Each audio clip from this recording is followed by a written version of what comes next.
NCP তো চাচ্ছে নিষিদ্ধ ঘোষিত সংগঠন ছাত্রলীগকে প্রতিষ্ঠা করার জন্য। তারা আওয়ামী লীগের প্রেতাত্মা, তারা আওয়ামী লীগের প্রপাগান্ডা চালাচ্ছে, আওয়ামী লীগের দোসর তারা।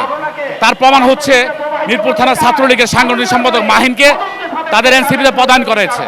আমাদের দলে দেখেন, আমাদের দলে কিন্তু কোনো আওয়ামী লীগের কোনো অস্তিত্ব নাই, কোনো ছাত্রলীগ যুবলীগ কেউ নাই আমাদের দলে। আমাদের হাইকমান্ড নেতৃবৃন্দ সবসময় বলেছে যে ছাত্রলীগ আওয়ামী লীগ আনবে দলে তাকে দল থেকে বহিষ্কার করা হবে। ঠিক আছে, তো তারা মূলত হচ্ছে আওয়ামী লীগের এজেন্ডা বাস্তবায়ন করতেছে।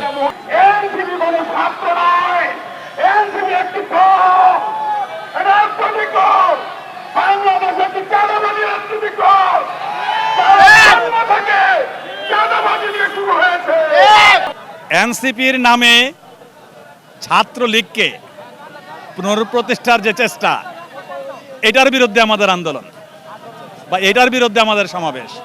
পাশাপাশি মূলত এটাও আমাদের মুখ্য বিষয় না, মুখ্য বিষয় হচ্ছে একটা মেয়েলি ঘটনাকে কেন্দ্র করে একটা মেয়ে একটা ছেলের সাথে রিলেশন, সেই মেয়ে সেই ছেলেকে ডেকে নিয়ে আসছে এখানে ওই ছেলেকে মারধর করছে এই এনসিপির নামে ছাত্রলীগের যারা।